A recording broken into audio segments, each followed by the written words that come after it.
Alrighty then, let's look at Major Motoko Kusanagi from the whitewashed version of Ghost in the Shell.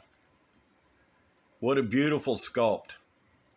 And yes, I have her breasts censored because I have the partially nude version simply because I'm an artist and I'm not puerile, nor am I a prude. I look at it as art. Sorry. A female sculpture is art. I don't care what anybody says. 3D, hand sculpted, it doesn't matter. I call it art. Whatever. I've got the lighter to show size and scale. To me, the base is just a little too big. It really doesn't need to be that big, but you know, whatever. What I want to do is I want to cast this in clear, or at least half of it in clear. Cut the front off, put the clear piece up here, backlight it with real lighting, and even an intermittent type of light, like a fluorescent light that's got a bad bus connector in it or bad capacitor.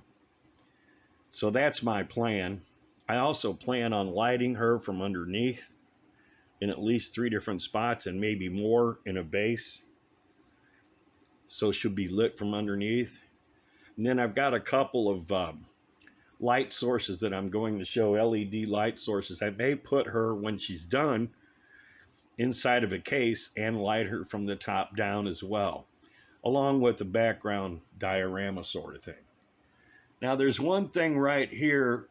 The section that goes into the base is a little too tall for me. I may cut that down all the way to the bottom of the sole of the shoe and then bring her forward and glue her directly to the base and backfill that. Now this is the cape, where she's removing the cape before she makes the big jump. But it's so thick and it's so heavy that it just won't stay in place. It keeps wanting to fall off. Man, they really captured her face. I got to give them credit there. Anyway, this is going to be lit. It's going to be on a custom base. I had this resin printed because my resin printer was down at the time. I was out of FEP because I had literally burnt through so much resin. I had to buy new resin and buy FEP. So Garfey's Games printed this for me. Thank you, Garfey's Games. This is 1/6 scale, studio accurate model. Geez. Anyway, we will see more of this in the future. I just wanted to take a little time to show her off. I'm going to make a quick video, post it, and get on with some more work.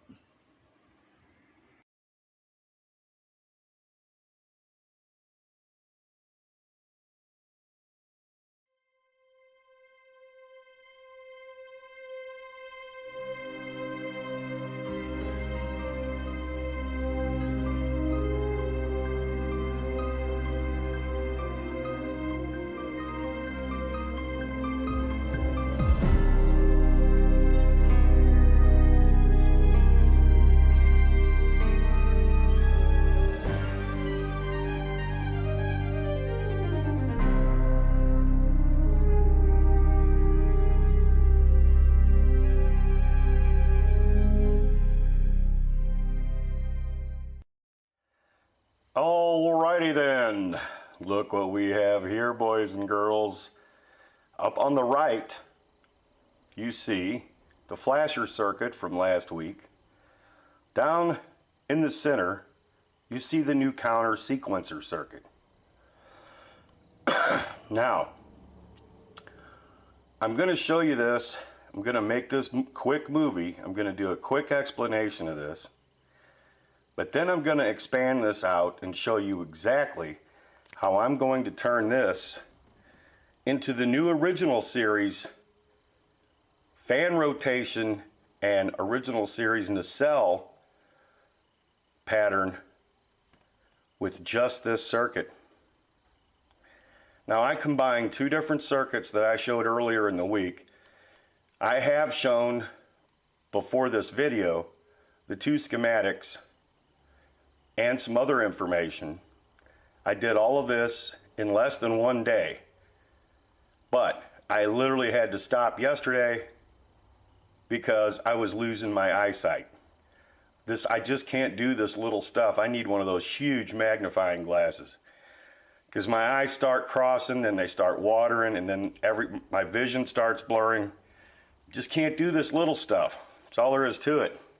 Need to get a big old massive magnifying glass. Now,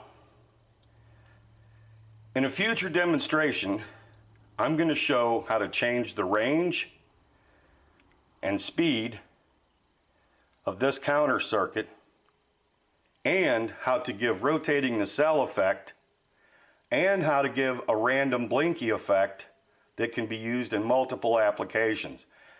So this circuit is going to cover the original series nacelle circuit.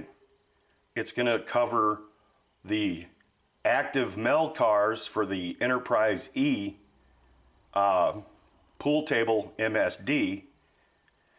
It's going to have the rotation fan blade effect, and it's going to have the random or pseudo-random flasher effect just by changing the pattern.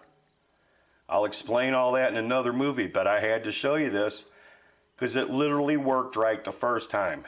I did all the work in my head, combined the two circuits, modified them, and this is what I've got.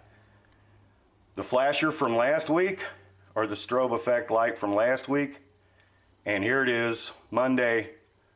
This is circuit 1 of what you will see in multiple applications across multiple builds.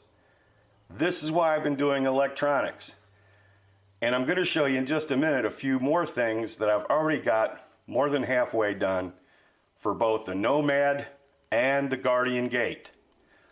So trust me folks, I'm working my rear end off. You guys got to cut me a little slack now and then.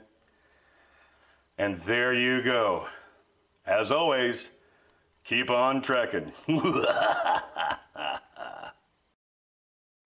Okay, so this is going to be the sound to light circuit for the Guardian Gate. I've modified this and redesigned this. I'm going to be adding to it. That's the yellow, or the green, and the red for the Nomad sound to light circuit for the full scale Nomads. I will be testing those this week. I just had the yellow LEDs come in with a complete LED supply, so I'm going to finish assembly on this, solder all these together, test these with the sound to light circuit and the soundboard, test this, finish adding all the LEDs and expanding this circuit, and then test this for the Guardian Gate. So there, I have covered over the last week, week and a half, deflector circuit, flasher blinker circuits, strobe lights, running lights, and this circuit, which is going to be expanded and modified for multiple uses. And I have another flasher already built and ready to test. There you go. All in about a little over a week, maybe a week and a half. Once again, maniacal laugh.